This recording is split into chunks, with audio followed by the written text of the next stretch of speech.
Video में हम बात करने वाले हैं कृषि से संबंधित कुछ महत्वपूर्ण प्रश्नों के बारे में जो कि एग्जाम में काफ़ी पूछे जाते हैं। तो यहाँ पर मैंने आज टू द पॉइंट लिया है, जैसा कि हम जो है टू द पॉइंट के कुछ वीडियो बना रहे हैं, तो उस तरीके से यहाँ पर क्वेश्चन और उसका आंसर दे दिया है मैंने, और ताकि उससे ज़्यादा से ज़्यादा क्वेश्चन हम यहाँ पर कवर कर सकें। तो चलिए शुरुआत करते हैं इस वीडियो का। अगर आपको वीडियो पसंद आती है तो वीडियो पर लाइक करना बिल्कुल भी मत भूलिएगा, साथ ही साथ कमेंट करिए और शेयर करिए अपने ग्रुप में ज़्यादा से ज़्यादा। तो चलिए शुरू करते हैं, लेंगे अपना हम पहला क्वेश्चन।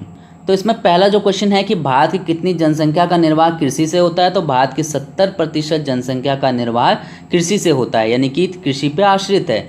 इसके बाद क्वेश्चन नंबर सेकंड है कि भारत की सकल घरेलू उत्पाद में कृषि का कितना योगदान है, तो लगभग 14% योगदान है सकल घरेलू उत्पाद में भारत में कृषि का। इसके बाद थर्ड वाला पॉइंट जो हमारा है वो ये है कि भारत के कुल क्षेत्रफल के कितने प्रतिशत भाग पर कृषि की जाती है, तो 57.2% भाग पे कृषि की जाती है। कहीं कहीं पर 57.1 भी देखने को आपको मिल जाएगा ये। इसके बाद फोर्थ पॉइंट है हमारा कि ओवरलैपिंग क्रॉपिंग और रिले क्रॉपिंग के नाम से किसे जाना जाता है, तो बहुफसलीय कृषि को जाना जाता है। पांचवा है दो भिन्न भिन्न प्रकार की कृषि को एक ही खेत पर उगाने की प्रक्रिया को क्या कहा जाता है, तो अंतःवर्षीय कृषि कहा जाता है। इसके बाद क्वेश्चन नंबर 6 में जिसमें हमसे पूछा जाता है कि सर्वाधिक जो उत्पादन क्षमता वाली धान है वो कौन सी है, तो लूनी है। सातवां पॉइंट कि भारत में हरित क्रांति का जो पिता हैं वो किसे कहा जाता है, या फिर हरित क्रांति के जनक किसे कहा जाता है भारत में, तो डॉक्टर MS स्वामीनाथन को कहा जाता है। हम इससे पहले की जो काफ़ी क्विज हो चुकी हैं उनमें भी 2-3 बार मैं इस क्वेश्चन को डाल चुका हूँ। इसके अलावा आठवां जो है कि विश्व में हरित क्रांति का पिता किसे माना जाता है, तो नॉर्मन E बोरलॉग को माना जाता है, और कई बार पूछा जाता है कि ये कहाँ के निवासी हैं, तो ये अमेरिका के निवासी हैं। इसी तरीके से 9वां वाला पॉइंट है कि हरित क्रांति से सर्वाधिक उत्पादन किसका हुआ, तो गेहूं का हुआ है, यानी कि गेहूं में सबसे ज़्यादा वृद्धि हुई हरित क्रांति के आने के बाद। उसके बाद ये क्वेश्चन भी एग्जाम में बहुत आता है कि गुलाबी क्रांति किससे संबंधित है, तो हमने नीली क्रांति पढ़ी है, हरित क्रांति पढ़ी है, लेकिन गुलाबी क्रांति को हम कई बार जो है नहीं पढ़ पाते हैं या फिर इग्नोर कर देते हैं, तो प्याज से संबंधित है, इसको जरूर याद रखिएगा। काली क्रांति की बात करें तो काली क्रांति जो है वो पेट्रोलियम उत्पादन से संबंधित है। इसी तरीके से 12वां है कि लाल क्रांति किससे संबंधित है, तो लाल क्रांति जो है मांसदार टमाटर से संबंधित है।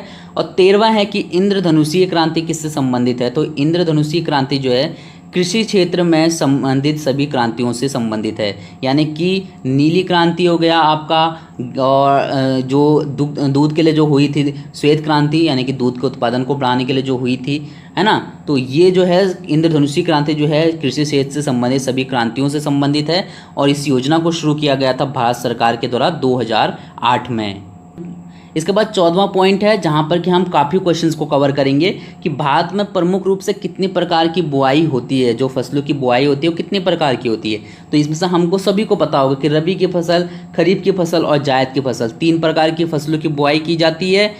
अगर एग्जाम में क्या पूछा जाता है कि रबी की फसल की जो बुआई होती है कब होती है, तो अक्टूबर नवंबर में होती है, कटाई कब होती है, मार्च अप्रैल में। इसके अलावा पूछा जाता है कि इसकी जो रबी की फसल की जो प्रमुख फसलें हैं, रबी की फसल के अंतर्गत जो फसलें आती हैं कौन कौन सी हैं, तो मटर हो गया, सरसों हो गया, मसूर हो गया, गेहूं, जौ, चना, आलू। तो आप इनको याद रखिएगा क्योंकि एग्जाम में इस तरीके से पूछा जाता है कि निम्न में से कौन सी फसल रबी की फसल नहीं है बताना होता है हमको। तो इसका मतलब ये है कि कौन कौन सी फसल होती है ये आपको याद रखना पड़ेगा, यहाँ पर सभी नाम आपको याद रखने होंगे। खरीफ की फसल की बात करें तो खरीफ की फसल की जो बुआई होती है वो जून जुलाई में, कटाई अक्टूबर नवंबर में। प्रमुख फसल में इसका जो आता है वो आता है चावल, ज्वार, बाजरा, मूंगफली और मक्का। जायद की फसल जो है मार्च जुलाई के मध्य में होती है, और इसकी जो प्रमुख फसलें हैं वो है तरबूजा, खरबूजा, ककड़ी हो गया, खीरा हो गया, भिंडी हो गया। तो याद रखिएगा इसकी जो प्रमुख फसलें हो जाएंगी वो हो जाएगा तरबूज, खरबूजा, ककड़ी, खीरा, भिंडी, यानी कि सब्जियां जो आती हैं। तो आप इन सभी चीज़ों को याद रखिएगा, और यहाँ से काफ़ी क्वेश्चन आपके एग्जाम के लिए ज़रूर पूछे जाएंगे, तो आप इनको जो है याद कर लीजिए। और कोई भी एग्ज़ाम आप दे रहे हों हमसे जो है इससे कुछ ना कुछ ज़रूर पूछा जाता है। इसके बाद 15वां पॉइंट ये भी काफ़ी महत्वपूर्ण है, यहाँ पर चावल लिख दिया, चावल होगा ये। चावल की प्रमुख किस्में कौन कौन सी हैं ये हमें ज़रूर याद होनी चाहिए, क्योंकि एग्जाम में कई बार पूछा जाता है कि निम्न में से कौन सी चावल की किस्म नहीं है, या फिर जैसे दे दिया कृष्णा, कावेरी, हंसा और पद्मा, इनमें से कौन सी चावल की किस्म नहीं है। तो मतलब अगर उसमें से अगर हमें याद नहीं होंगे इन सभी के नाम तो हम वहाँ पर नहीं बता पाएंगे। तो आप याद रखिएगा कि प्रमुख जो किस्में हैं वो कौन कौन सी हैं। जमुना है, करुणा है, जया है, कृष्णा है, कावेरी, हंसा, विजय, पद्मा और कांची। इसी अलावा जगन्नाथ, रत्ना, बाला आदि, ये सभी नाम जो है चावल की किस्म के हैं। 16वां जो आ जाएगा वो ये आ जाएगा कि भारत का सबसे बड़ा जो कपास उत्पादक राज्य है वो कौन सा है, तो ये हो जाएगा गुजरात। इसी तरीके से 17वां है कि भारत का सबसे बड़ा गन्ना उत्पादक राज्य कौन सा है, तो ये हम पहले भी पढ़ चुके हैं, उत्तर प्रदेश है। और 18वां, ये काफ़ी महत्वपूर्ण क्वेश्चन है कि भारत में सोयाबीन का सबसे अधिक उत्पादन किस राज्य में होता है, तो मध्य प्रदेश में होता है। ये एग्जाम में काफ़ी पूछा जाता है।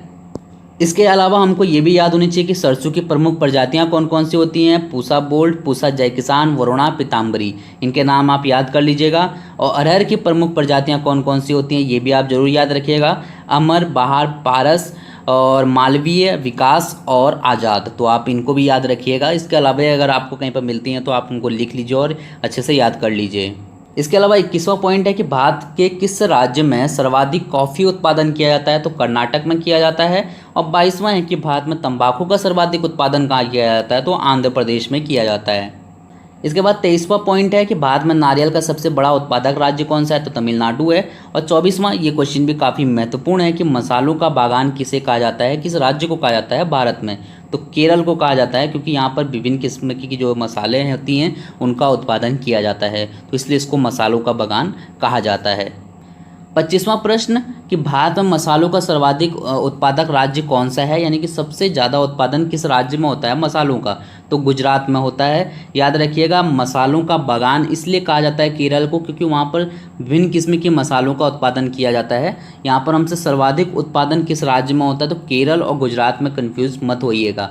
मैं आपको बता दे रहा हूँ, इस पॉइंट को क्लियर कर दे रहा हूँ, तो आप जो है बिल्कुल भी कन्फ्यूज़ मत होइएगा। 26वां प्रश्न यहाँ पर हमसे पूछा जाता है कि चीन के बाद सबसे अधिक सब्जी उत्पादक देश कौन सा है, तो भारत जो है सबसे बड़ा सब्जी उत्पादक देश है चीन के बाद।